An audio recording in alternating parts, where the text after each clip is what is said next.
गजब मेरे मधुबन वाले, गजब तेरे ठाट निराले, पारस प्रभु का दरबार है।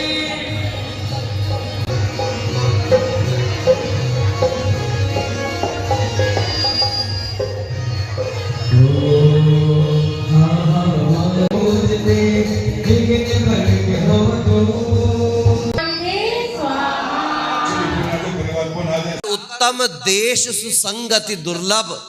आचार्यों ने कहा है कि एक तो उत्तम देश मिल जाए, उसमें उत्तम कुल मिल जाए, उसमें उत्तम प्रदेश मिल जाए, उसमें उत्तम जिनालय आदि का दर्शन लाभ मिल जाए, उसमें उत्तम संगति मिल जाए, उसमें संतों का सानिध्य मिल जाए, उसमें संतों की वाणी सुनने का लाभ मिल जाए, उसमें ये लाभ प्राप्त होते हुए मेरी रुचि उसमें जागृत हो जाए। ये दुर्लभ दुर्लभ दुर्लभ से दुर्लभतम कहे गए हैं। लेकिन आशाओं का दास बना हुआ प्राणी, ललित भैया, आशायाः ये दासा ते दासाः सर्वलोकस्य, ऐसा नीति वाक्य आता है। और आत्मानुशासन में भी आचार्य गुणभद्र महाराज ने लिखा है कि आशाया ये दासास्ते ते दासाः सर्वलोकस्य, आशा ये शाम दासी ते दासायते तेषाम लोका। कि peoples who are servants to desires, जो लोग आशाओं के उम्मीदों के दास हैं, they are also the servants of the whole world. वही लोग जाकर के सारी दुनिया के दास बन जाते हैं।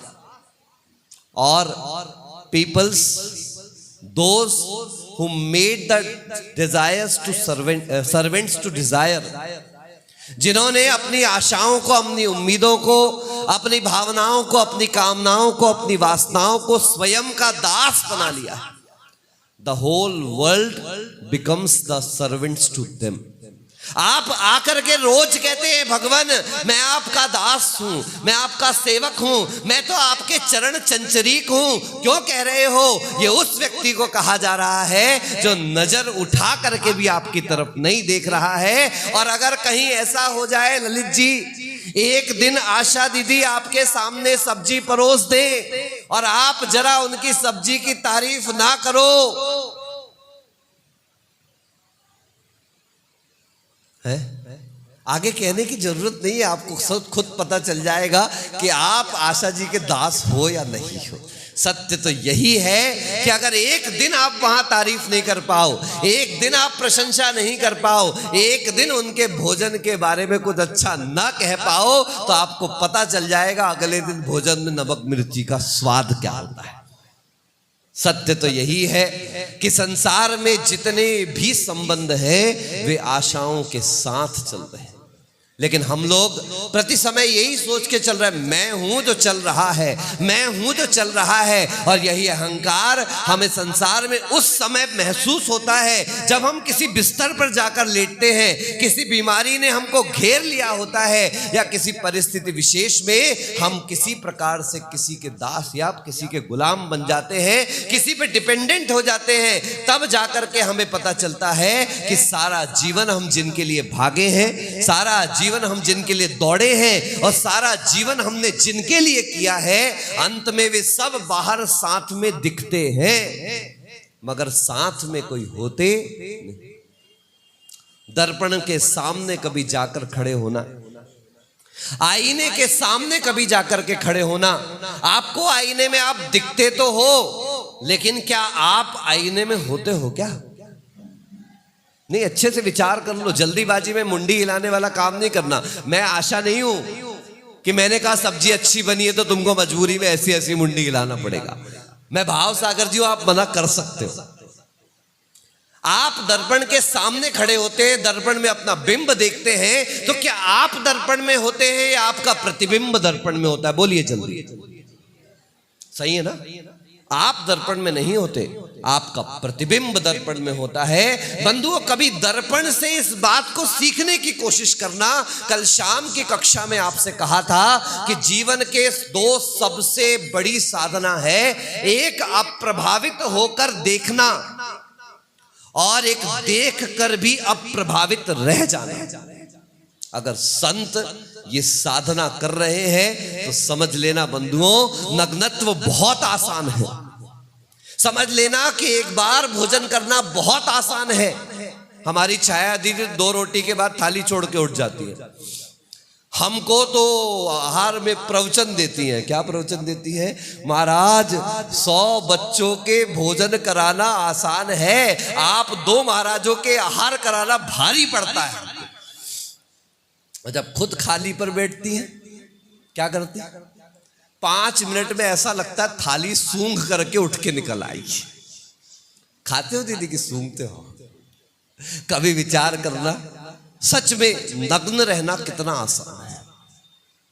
एक दिन बुरा लगता है बंधु, 2 दिन शर्म आती है, 3 दिन तक थोड़ा संकोच होता है, चौथे दिन वो संकोच समाप्त होता है और 5वें दिन यथाजात किसी बालक की तरह ये श्रमण सारी दुनिया के सामने नग्न घूमते हैं, क्योंकि वो सारी दुनिया को अप्रभावित होकर देखते हैं और देख कर भी सारी दुनिया से अप्रभावित रह जाते हैं। चाहे सुंदर से सुंदर रूप उनके सामने आ जाए, चाहे एक वैभवशाली कोई संपन्न देव देवियां उतर के सामने आ जाए, लेकिन उनकी दृष्टि बिल्कुल स्पष्ट है। ये बाहर का तन कितना भी सुंदर हो जाए, अंदर के चेतन की ओर अगर दृष्टि है तो बाहर का तन कभी मुझे प्रभावित नहीं कर सकता।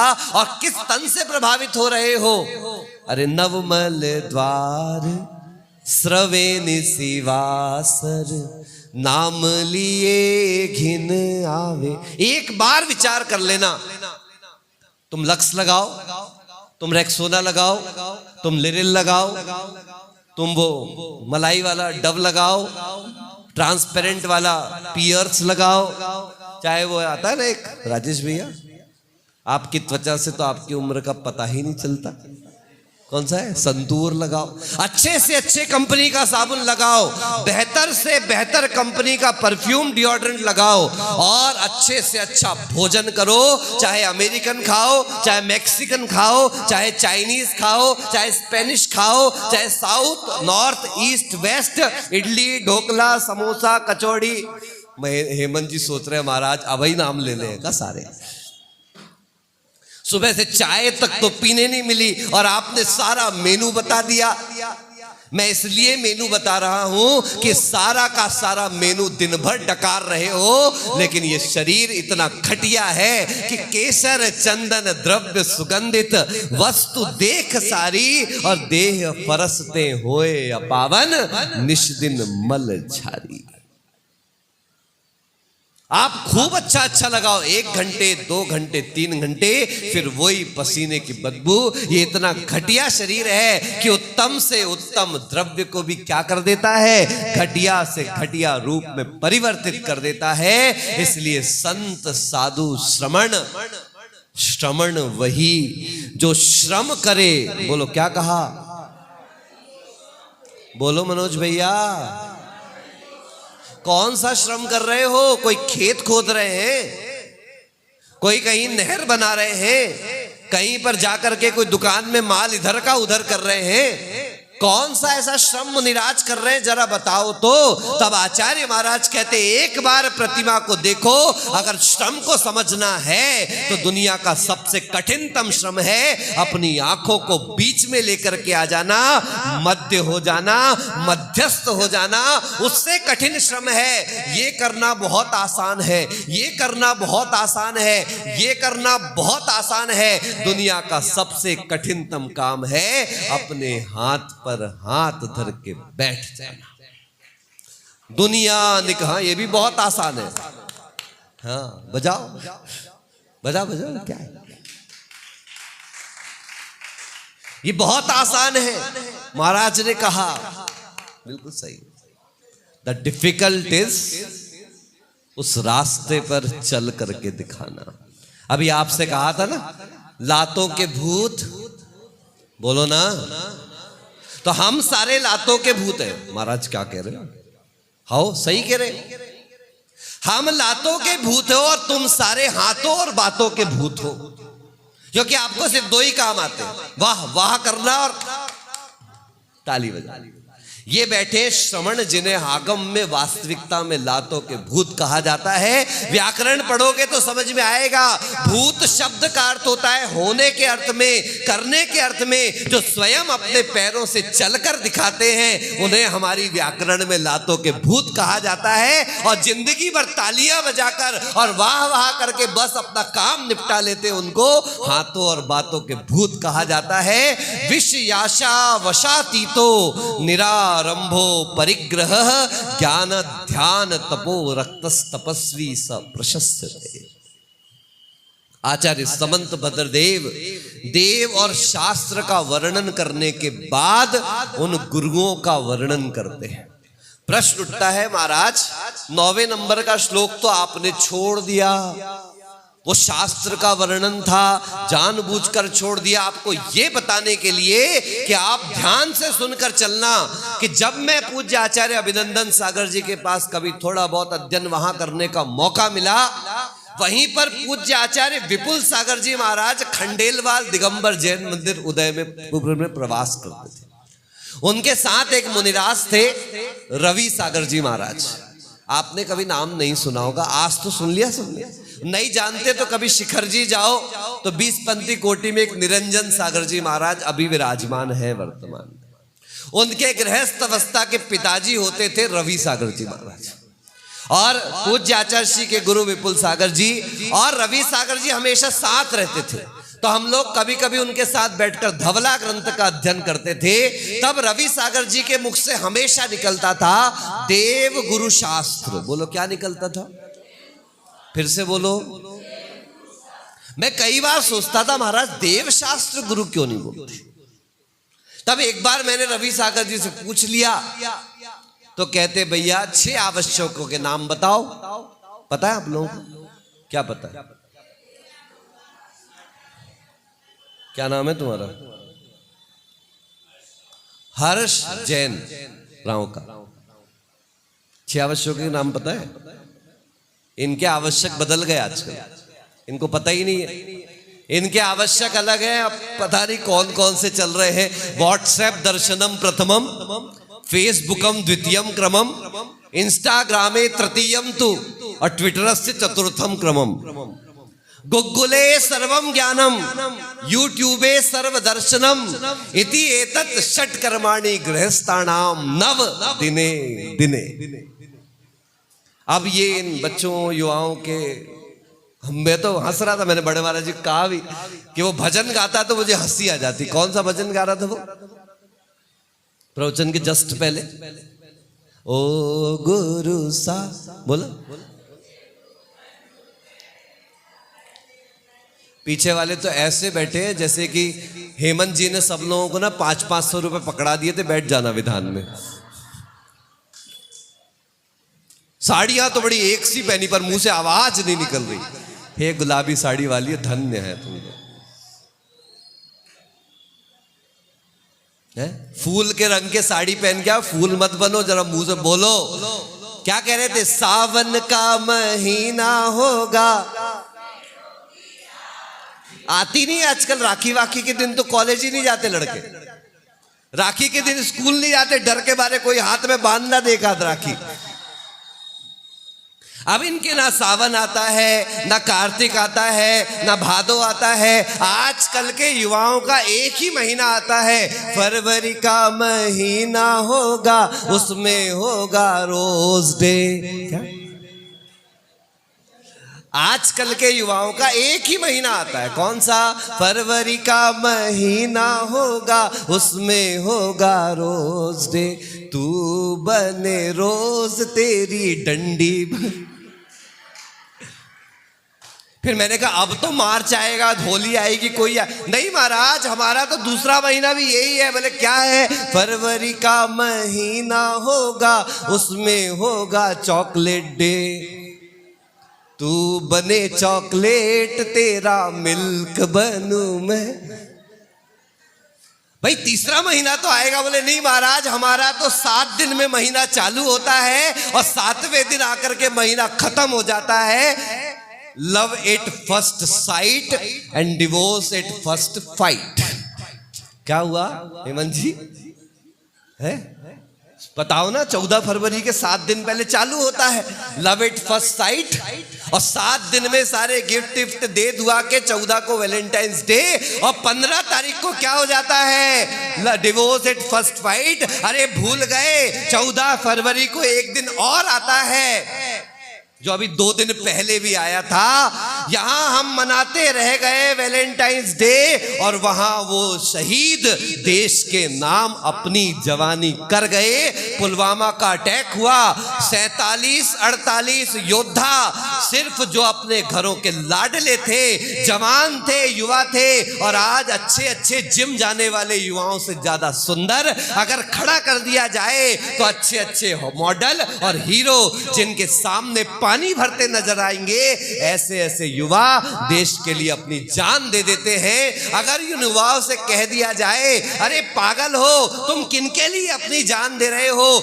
जिन युवाओं को अभी ये नहीं पता कि वास्तविकता में, तुमको नहीं कह रहा, लेकिन सत्य यह है कि जिन युवाओं को आज यही नहीं पता कि वास्तविकता में मेरे जीवन का उद्देश्य, मेरे जीवन का लक्ष्य और मेरे जीवन का कर्तव्य क्या है।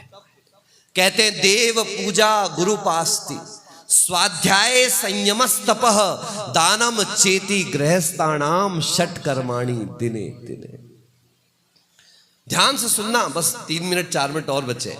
देव पूजा, गुरु उपासना, स्वाध्याय। बहुत ध्यान से चलना, मैं बहुत मार्के की बात आपसे कह रहा हूं कि देव पूजा के बाद शास्त्र स्वाध्याय नहीं रखा, जबकि शास्त्र देव के मुख से निकले हुए वचन है, तीर्थंकरों के सर्वज्ञ के वचन है, फिर भी उनको 2nd नंबर पे न रखकर 3rd नंबर पर रखा और 2nd नंबर पर गुरु उपासना कर दी। जब आप सर्वार्थ सिद्धि पढ़ते हैं और 6वें अध्याय में 25 क्रियाओं का वर्णन है, इंद्रिय कषाया व्रत क्रिया पंच चतु पंच पंचविंशति संख्या पूर्वस्य वेदा सूत्र। उसकी टीका में जब सम्यक्त्व क्रिया का वर्णन आता है तब आचार्य पूज्यपाद लिखते हैं चैत्य गुरु प्रवचन पूजादि लक्षणा। चैत्य बोलो, गुरु प्रवचन, प्रवचन मतलब शास्त्र। अब यहां पर भी आचार्य चैत्य प्रवचन गुरु पूजादि लक्षणा नहीं लिखा। जरा ध्यान से सुनना, तो आचार्य भगवंत कहते हैं जब देव के मार्ग पर चलने वाले, निर्ग्रंथ वीतराग अरहंत के मार्ग पर चलने वाले निर्ग्रंथ दिगंबर श्रमण अपने मुख से कोई वचन कहते हैं, वही वचन जिनवाणी बन जाता है, वही वचन शास्त्र बन जाता है। और ऐसा वचन शास्त्रम कापत घट्टनम, वही मिथ्या मार्ग को घटाने वाला और समाप्त करने वाला होता है। वरना बहुत बैठे हैं वस्त्रों में उपदेश देने वाले, बहुत बैठे हैं आजकल तो बढ़िया एसी में बैठ कर कह रहे हैं आत्मा का ध्यान। क्या बोल रहे हैं? बोलो,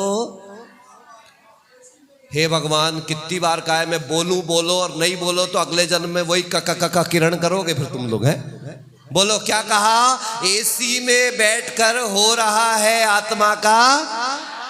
उनको बता देना कि महाराज ने प्रवचन में कहा है एसी में बैठकर आत्मा का ध्यान नहीं होगा, ऐसी अवस्था में आकर बैठोगे तब जाकर आत्मा का ध्यान होगा। विषय आशा वश अतीतो, जिसने विषय और आशा के वश में होने की बजाय विषयों और आशाओं पर विजय प्राप्त करने का पुरुषार्थ कर नहीं लिया है। क्या कर नहीं लिया है? एक दुनिया में सबसे बड़ी गलतफहमी जो आपने संत को भगवान मान करके बैठ गए, वो भगवान के मार्ग पर हैं, they are still in the process, they haven't achieved yet now. अभी उन्होंने प्राप्त नहीं किया है। आचार्य उपाध्याय साधु क्या अरहंत और सिद्ध हो गए? क्या नहीं हुए ना?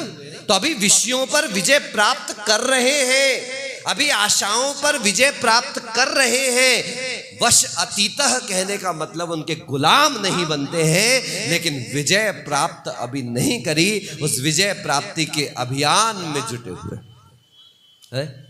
कल बड़े महाराज जी कुछ कह रहे थे इन लोगों को, शेरनिया शेरनिया शेरनिया कुछ आया था, मैं सुनते महाराज जी कह तो देते हैं और मेरे को वो कहते ना एक पिंच मार देते हैं, मेरे को फिर दिमाग में घूमती रहती वो बात। कर रात भर से घूम रही, हेमंत जी बड़े, कहाँ शादी हुई तुम्हारी?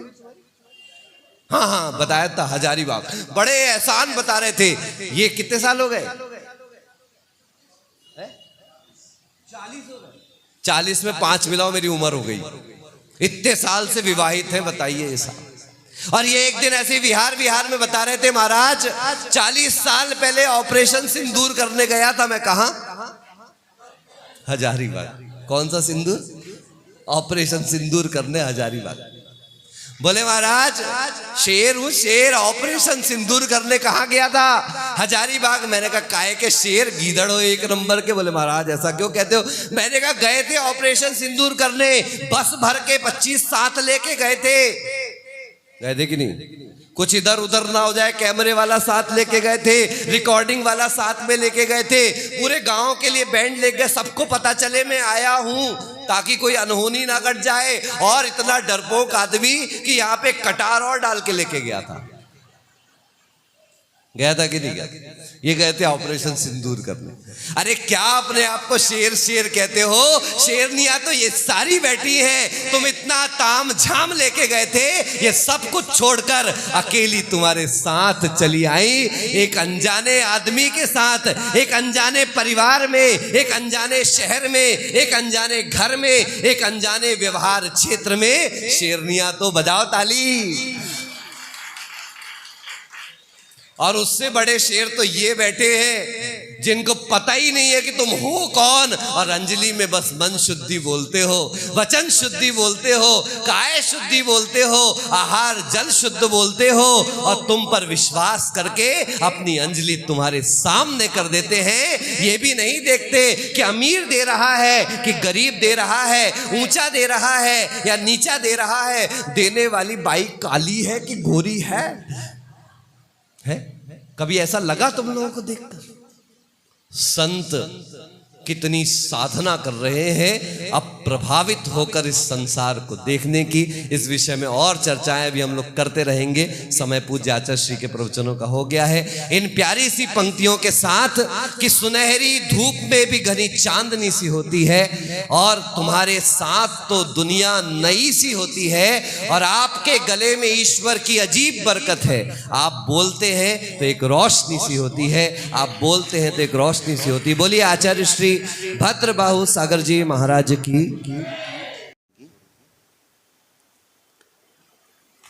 ओम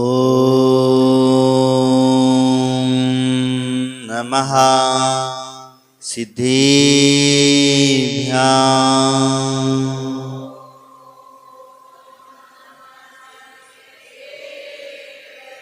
ओम नमः सिद्धिभ्याम्।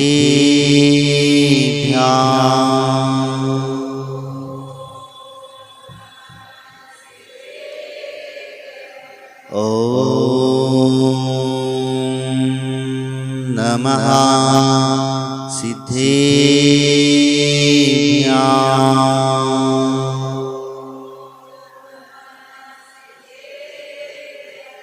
बोले दे हजरत श्री आदिनाथ भगवान की, मूल नायक श्री पाशुनाथ भगवान की, शासन नायक श्री महावीर भगवान की, चारित्र चक्रवर्ती प्रथमाचार्य शांति सागर जी महाराज की, आचार्य गुरुदेव श्री धर्म सागर जी महाराज की, आचार्य गुरुदेव श्री पुल सागर जी महाराज की, द्वादशांग सिनवाणी माता की।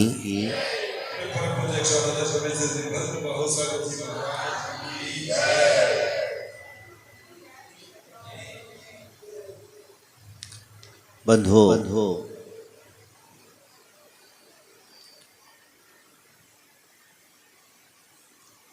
हम उस व्रतों की चर्चा कर रहे थे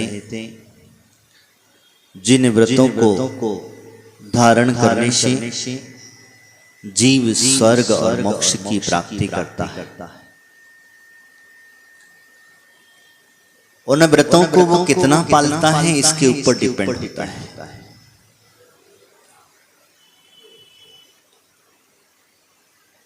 हम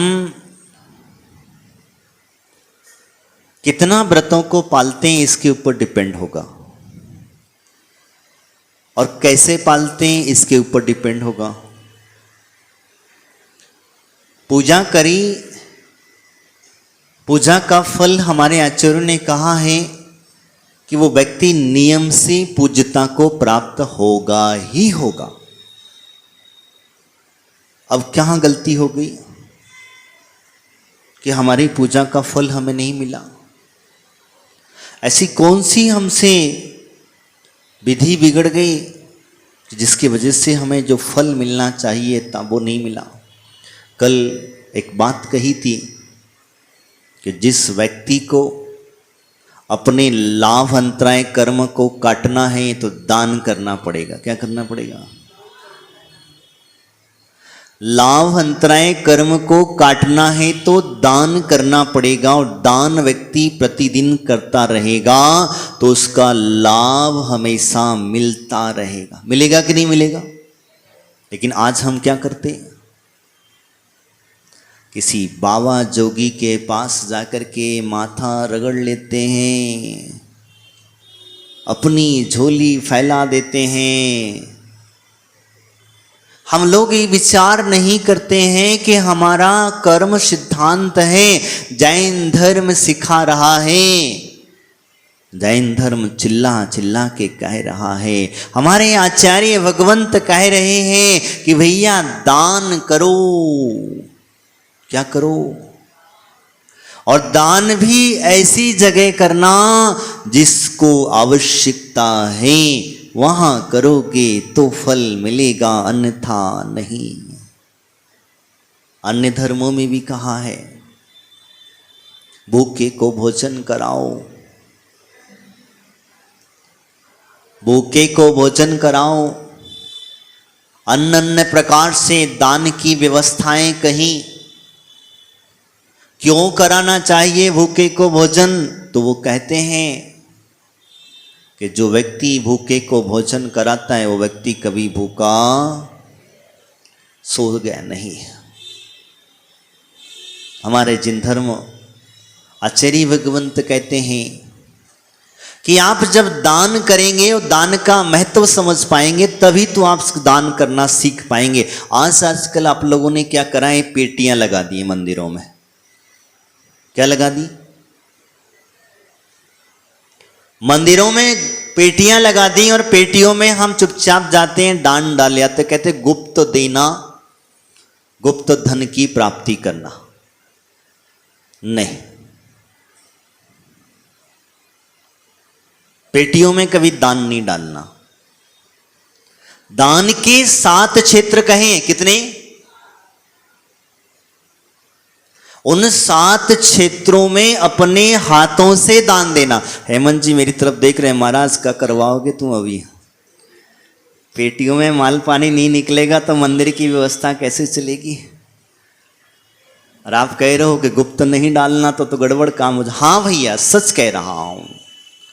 हमारे आचार्यों ने स्पष्ट कहा है 7 क्षेत्र, और 7 क्षेत्रों के अंदर में अपना दान प्रति समय करते रहना चाहिए। दान अंतराय को काटना है तो, अगर आपको अपने व्यापार को बढ़ाना है तो, अगर आपको हमेशा उन्नति की ओर चलना है तो, अपनी यश कीर्ति को फैलाना है तो ध्यान रखना, लोग अपने सम्मान के साथ आपको देख करके अरे सेठ सी आइए बैठिए, समझ में आ रहा है? आइए बैठिए, आपको सम्मान दें, और आपके घर से दरिद्रता को भगाने का सबसे सरल उपाय है, वो है दान। क्या है? विषय निकला इसलिए बता रहा हूं।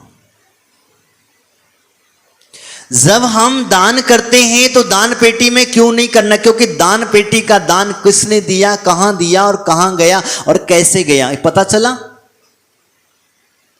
पता चला क्या? फिर दान पेटी में लिखा है, एक दान पेटी, एक जगह गए थे हम, लखनऊ की बात है शायद, हाँ, एक मंदिर में लिखा था आहार दान, औषध दान, शास्त्र दान और अभय दान, 4 पेटियां लगी हुई थी। मैंने पूछा ये पेटियों के नाम अलग अलग क्यों लिखे गए? तो उन लोगों ने कहा कि महाराज जिसको जिसमें दान करना है वो कर ले। मैंने कहा इसका पैसा कहाँ जाता? तो मंदिर में। कहाँ जाता? मंदिर में। तो बोले महाराज अगर ये पेटियां ना लगाए तो मंदिर की व्यवस्था नहीं चलेगी, मंदिर की व्यवस्था नहीं, कैसे काम चलेगा? तो आचार्य कहते हैं कि किसके लिए दान दिया आपने? मंदिर के लिए दिया? नहीं। आपने किसके लिए दिया? किसके लिए दिया बताओ? आहार दान। और आहार दान कैसे दिया जाता है आप सबको पता है, कैसे दिया जाता है? आचार्य गुरुदेव धर्मसागर जी की घटना याद आ गई मुझे दिल्ली की। विपुल सागर जी महाराज बताते थे, एक बार एक श्रावक ने, चाहे बताया कि नहीं बताया पता नहीं, एक बार एक श्रावक ने एक लिफाफे में चिट्ठी भेजी और चिट्ठी के साथ 500 रुपया भेजे। कितने भेजे? और चिट्ठी में लिखा था कि महाराज इसे आहार में ग्रहण कर लेना।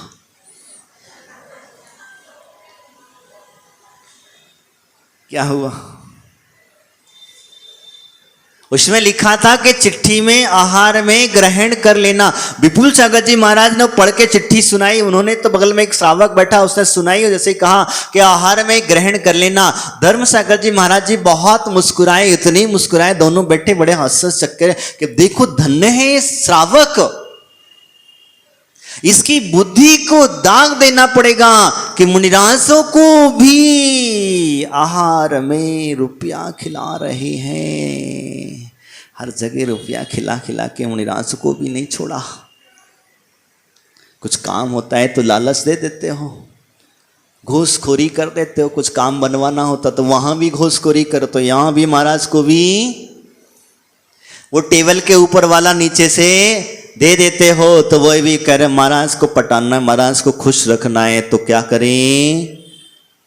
महाराज से विशेष आशीर्वाद मिल जाएगा, इसीलिए क्या करें?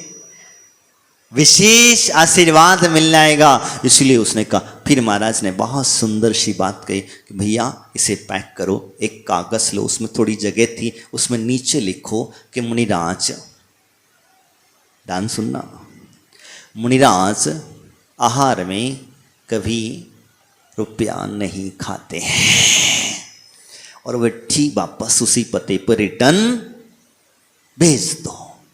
समझ में आया? आशा जी कुछ गौर से देख रहे हो, चिंतित नजर आ रहे हो। आए क्योंकि हो सकता है कि हमें लगता है कि हम जिस रुपयों को दे रहे हैं आहार दान के लिए, क्या वो आहार दान में जा रहा है?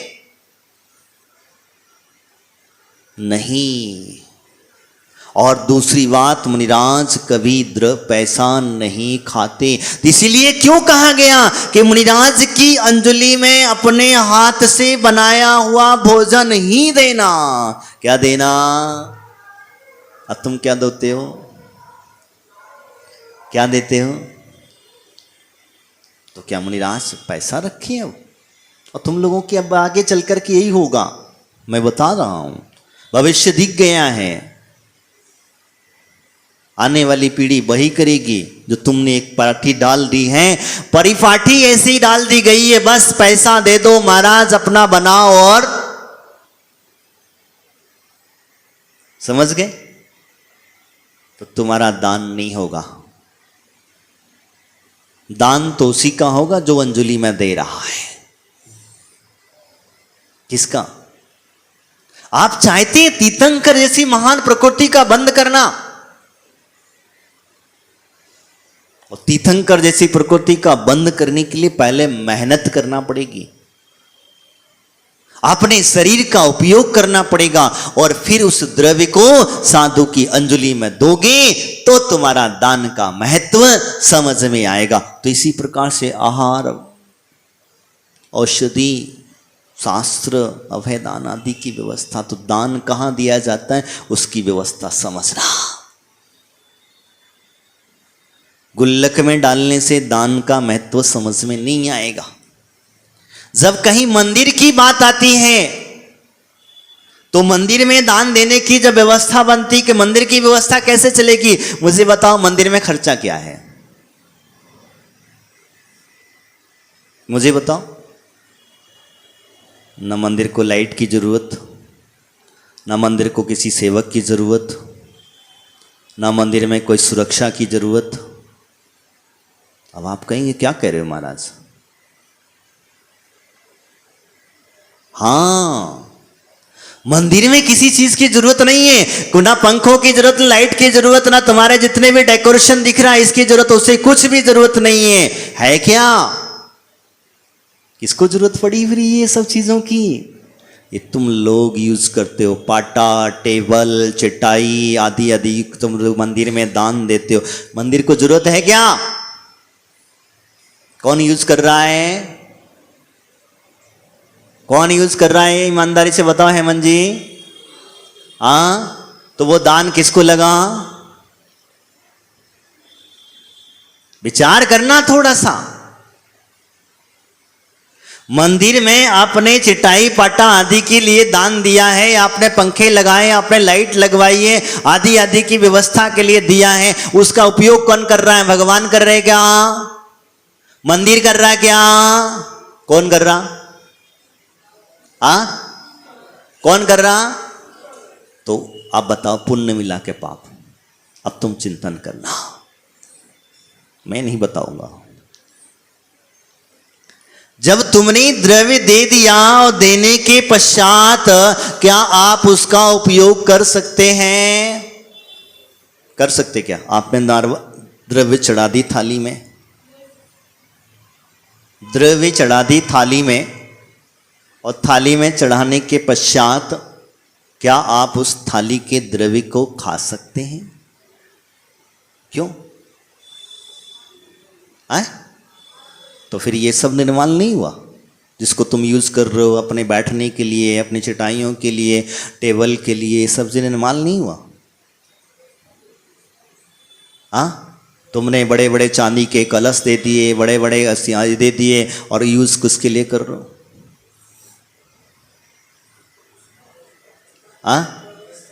काय की व्यवस्था है? हमारे आचार्य कहते हैं व्यवस्था नहीं है, ये अपना स्वयं का द्रव्य लेकर के आना, अपने घर से बर्तन लेकर के आना। अपने घर से बैठने के लिए चटाइयों की जरूरत नहीं है। मंदिर में बैठे हो, नीचे बैठो, उच्चासन पे जरूरत नहीं है। मंदिरों में अभिषेक करना है, भगवान का अभिषेक करना है, तो मंदिर में ला करके मंदिर में ना रखो, तुम अपने हाथ घर से लाओ, अपने साथ में लेकर के आओ और अपने साथ में लेकर के जाओ। माली की जरूरत पड़ेगी क्या?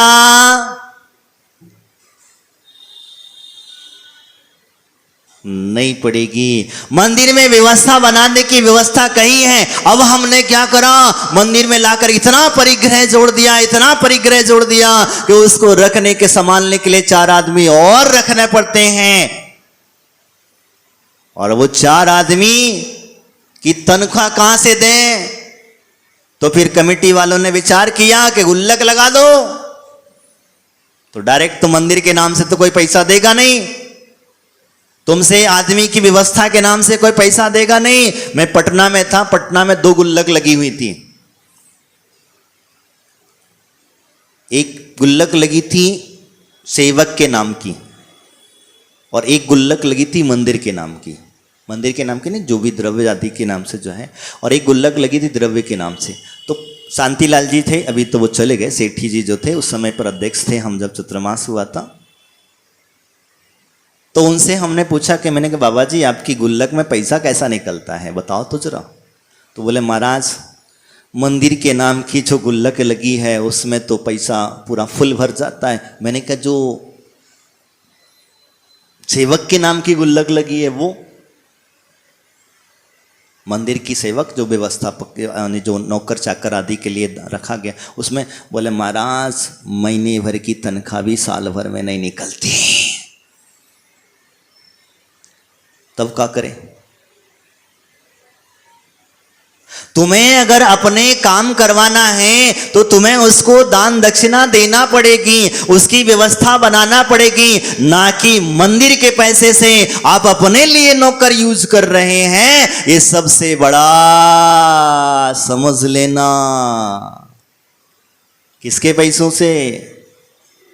जो तुमने दान दे दिया, उस दान की व्यवस्था में हम लोग क्या करते हैं? हम अपने लिए यूज कर रहे हैं, और जब हम अपने लिए यूज करते हैं तो हमें अधिकार वो दान नहीं कहलाएगा। समझ में आया? जिनवाणी के लिए दान कहा, मंदिरों के लिए दान कहा। मंदिरों में एक बहुत व्यवस्था कही, मंदिर में प्रतिमा निर्माण हो, मंदिर में कोई भी कार्य हो, लेकिन हमने देखा प्रतिमा की बात आए तो लाखों में चली जाती हैं बोलियां, करोड़ों में चली जाती हैं, दान ऐसे लुटा देते हैं। और जहां मंदिर के निर्माण करने की बात आई तो व्यक्ति की कंजूसी निकल आती है। एक जगह एक मंदिर का निर्माण कराना था। उस मंदिर के निर्माण कराते समय बोलियां प्रारंभ करी। पत्थर का पाषाण का मंदिर बनाना था, और मंदिर की कुछ बोलियां, मंदिर में भगवान रखे हमने किस? मात्र 8 भगवान, 9 भगवान थे। जब बोलियां प्रारंभ हुई तो 20 लाख, 25 लाख, 50 लाख, 51 लाख, 71 लाख ऐसे बोलियां चली भगवान की। किसकी? और जब मंदिर संबंधी जैसे बेदियां हैं, शिखर है, दरवाजा है, आदि आदि जो छोटे छोटे से मंदिर में दान देने की बात, मंदिर का हॉल है, प्रवचन हॉल है, तो लोग मुंह से शब्द तक निकालने को तैयार नहीं है। मैंने कहा बताओ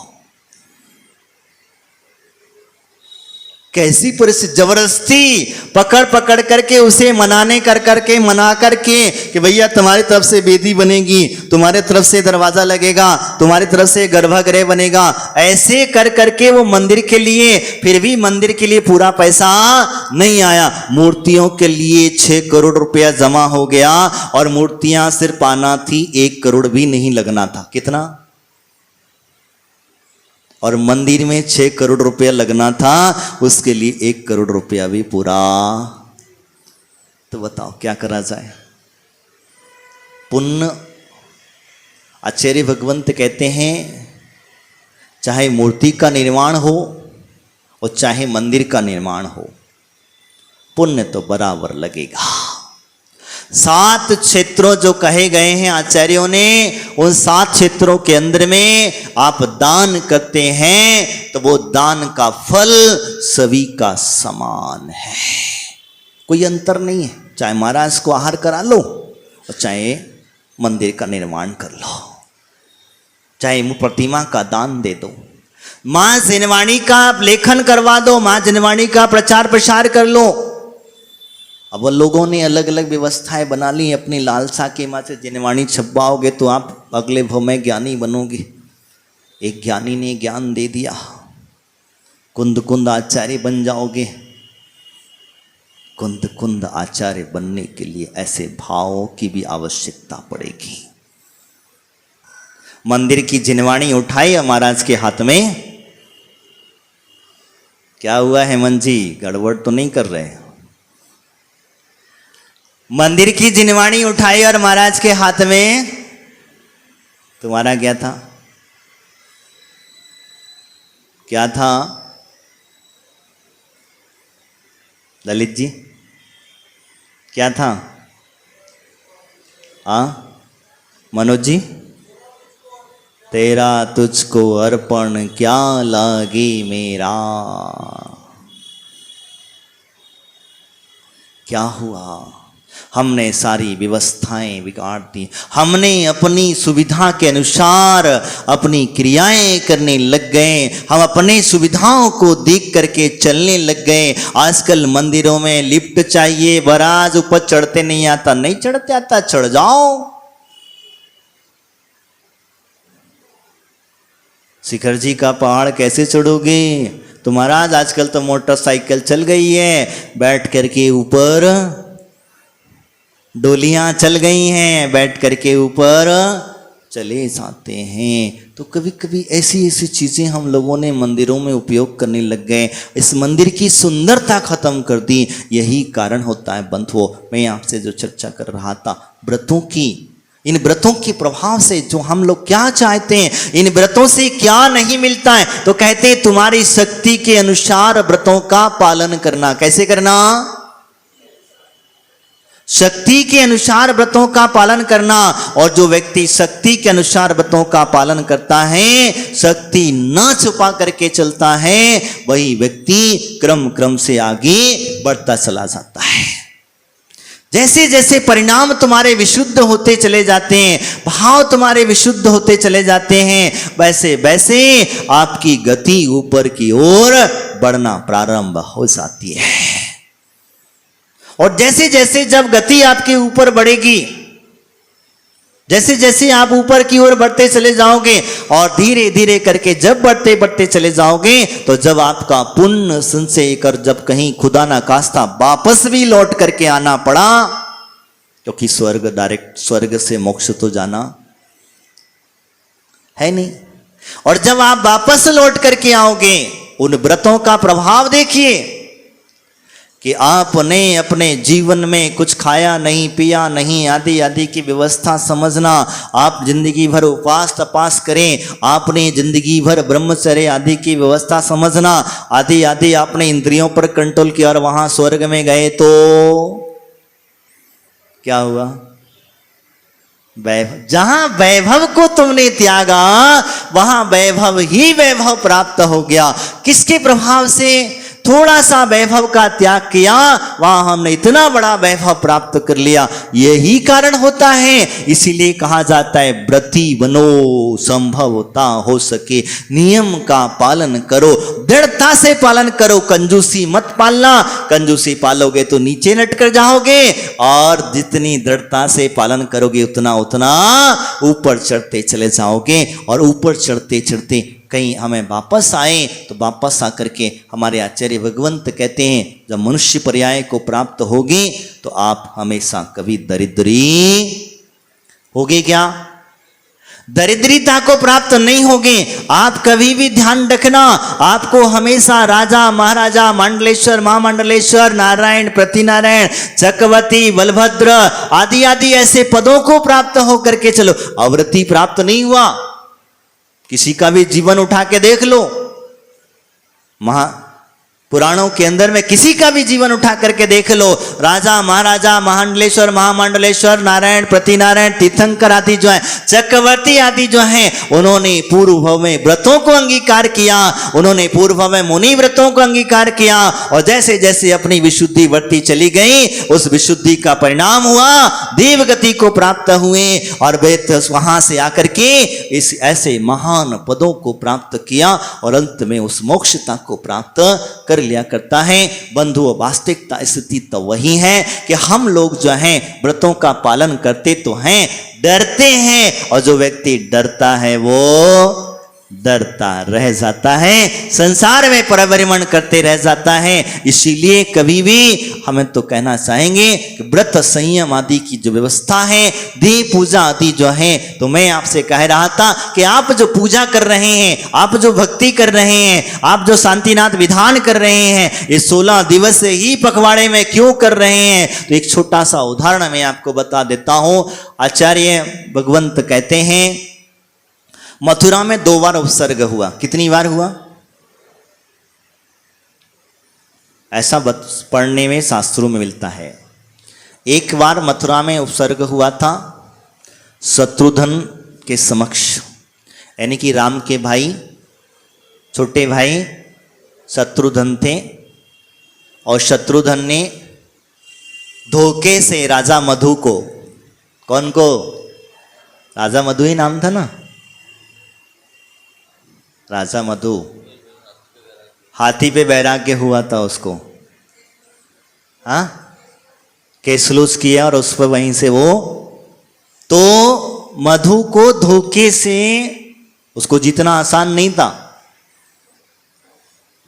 उसको जीतना आसान नहीं था।